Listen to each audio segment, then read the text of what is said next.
जय हिंद फ्रेंड्स, स्वागत है आप सभी का हमारे YouTube channel access study point पे।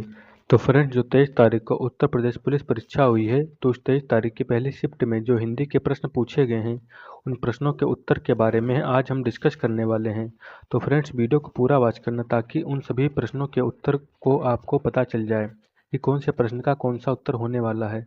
तो फ्रेंड्स, वीडियो को स्टार्ट करते हैं। पहला प्रश्न क्या था?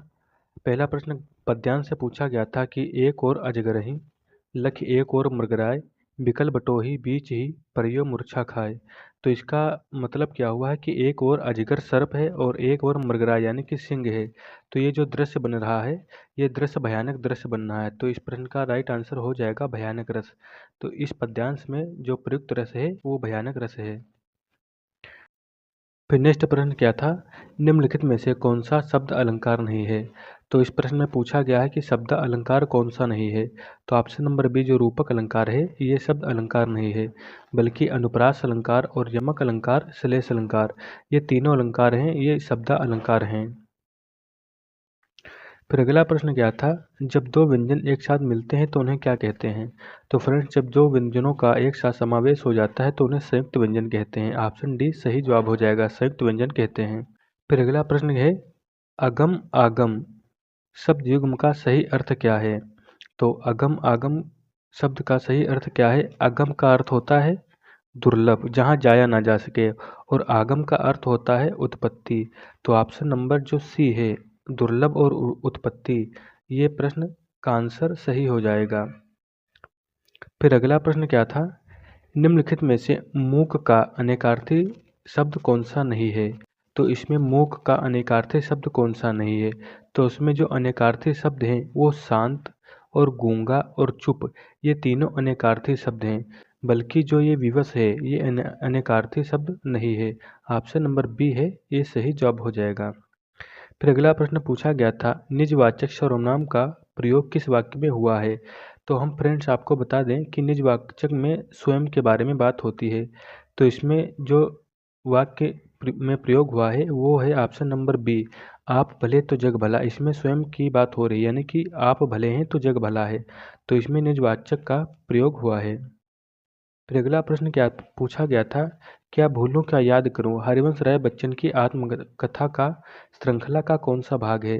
तो ये जो हरिवंश राय बच्चन जी की आत्मकथा है, तो ये जो भाग है क्या भूलूं क्या याद करूं, ये पहला भाग है। इसलिए इस प्रश्न का ऑप्शन बी यानी कि पहला भाग सही जवाब हो जाएगा। फिर अगला प्रश्न क्या था, हिंदी भाषा के लिए साहित्य अकादमी पुरस्कार के लिए प्रथम विजेता कौन थे? तो साहित्य अकादमी पुरस्कार के लिए जो प्रथम विजेता थे वो थे माखनलाल चतुर्वेदी जी। माखनलाल चतुर्वेदी जी को साहित्य अकादमी पुरस्कार का प्रथम विजेता चुना गया था। तो ऑप्शन नंबर जो ए है इस प्रश्न का सही जवाब होगा। फिर अगला प्रश्न क्या था? अगला प्रश्न पूछा गया था, निम्नलिखित में से वयोवृद्ध शब्द का सही संधि विच्छेद कौन सा होगा? तो इस वयोवृद्ध में संधि विच्छेद है वो विसर्ग संधि है। तो इसमें विसर्ग जिसमें लगा होगा वो ऑप्शन सही होगा। इसमें देखो, वयोवृद्ध यानी कि ऑप्शन डी वय प्लस वृद्ध, ये सही जवाब हो जाएगा। इसमें जो विसर्ग है इसका विलोप होकर इसमें ओ की मात्रा लग जाएगी। तो ऑप्शन नंबर डी जो है वय प्लस वृद्ध, ये सही जवाब होगा। फिर अगला प्रश्न क्या था, 2019 का साहित्य अकादमी पुरस्कार किस रचनाकार को दिया गया था? तो फ्रेंड, 2019 का जो साहित्य अकादमी पुरस्कार दिया गया था वो नंद किशोर आचार्य जी को दिया गया था। ऑप्शन नंबर ए सही जवाब हो जाएगा, नंद किशोर आचार्य जी को 2019 का साहित्य अकादमी पुरस्कार दिया गया था। फिर अगला प्रश्न क्या था, देश प्रेम में कौन सा समास है? तो देश प्रेम में कौन सा समास है? तो देश प्रेम में जानेंगे तत्पुरुष समास है। ये तत्पुरुष समास कैसे है? देश प्रेम यानी कि देश के लिए प्रेम, इसमें तत्पुरुष समास का प्रयोग हुआ है। फिर अगला प्रश्न है, जुबान पर लगाम न होना का क्या अर्थ है? तो इसका क्या अर्थ हो जाएगा, जुबान पर लगाम न होना अनावश्यक रूप से स्पष्टवादी होना, ये सही जवाब हो जाएगा। ऑप्शन नंबर डी, अनावश्यक रूप से स्पष्टवादी होना, ये इसका सही जवाब होगा। फिर अगला प्रश्न है, निम्नलिखित में से कौन सा अमृत का पर्यायवाची शब्द नहीं है? तो अमृत का पर्यायवाची कौन सा नहीं है? जो ऑप्शन नंबर डी है क्षीर, ये अमृत का पर्यायवाची नहीं है, बल्कि सोम, अमीय, सुधा, अमृत, ये सब अमृत का पर्यायवाची है। फिर अगला प्रश्न है, कौन सा वर्ण दंत नहीं है? यानी कि दंत वर्ण नहीं है। तो इसमें कौन सा वर्ण है जो दंत नहीं है? तो जो टा है, टा, ये टा जो है ये दंत नहीं है, बल्कि दा, ता और धा ये सब दंत वर्ण हैं। फिर अगला प्रश्न क्या है? मैंने आम खा लिया, प्रयुक्त में कौन सा काल है? तो इसमें कौन सा काल है? मैंने आम खा लिया।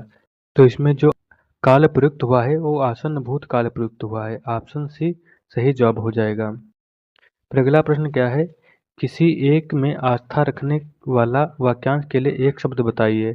तो किसी एक में आस्था रखने वाले के लिए वाक्यांश के लिए एक शब्द होगा अनन्य। ऑप्शन ए सही जवाब हो जाएगा। अनन्य किसी एक में आस्था रखने वाले के लिए एक शब्द है। फिर अगला प्रश्न क्या पूछा है? निम्नलिखित में से प्रयुक्त प्रत्यय किस विकल्प में ठीक ठाक प्रदर्शित होंगे? शब्द क्या दिया है? धमाका, लड़ाकू, उड़ाक, छिलका। तो इसमें जो होगा पहले धमाका, धमाका में आ का प्रत्यय पहले आएगा, फिर लड़ाकू में आ को प्रत्यय बाद में आएगा। तो इसमें जो ऑप्शन नंबर ए है आका, आकू, आक, यानी कि उड़ाक का आक हो जाएगा, छिलका का हो जाएगा। तो ऑप्शन नंबर ए सही जवाब हो जाएगा। फिर अगला प्रश्न क्या है? शुद्ध वाक्य का चयन कीजिए। तो इसमें शुद्ध वाक्य जो है मध्यकालीन युग में कलाओं की बहुत उन्नति हुई है, ये इस प्रश्न का राइट आंसर हो जाएगा, यानी कि शुद्ध वाक्य है। फिर अगला प्रश्न क्या था?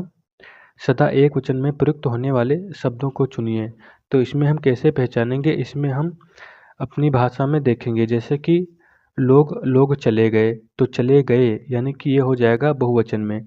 हस्ताक्षर किए, जनता आई, तो ये हो जाएंगे बहुवचन। फिर इसमें प्राण पखेरु उड़ गए, ये भी बहुवचन है। तो इसमें ऑप्शन नंबर ए वर्षा हुई, जनता आई, ये एक वचन में प्रयुक्त होता है। तो ऑप्शन ए है जो सही जवाब होगा। फिर अगला प्रश्न है राजा शब्द के लिए पर्यायवाची शब्द बताइए। तो राजा के लिए जो पर्यायवाची है ऑप्शन नंबर डी नरेंद्र, ये राजा का पर्यायवाची है। फिर अगला प्रश्न क्या है? निम्नलिखित में से वाक्यों को शुद्ध रूप का चयन कीजिए।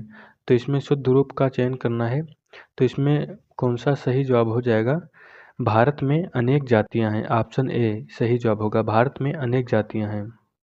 अनेकों गलत हो जाएगा, अनेकों गलत हो जाएगा, और अनेक जाति हैं ये भी गलत हो जाएगा। तो ऑप्शन नंबर ए भारत में अनेक जातियां हैं, ये सही जवाब हो जाएगा।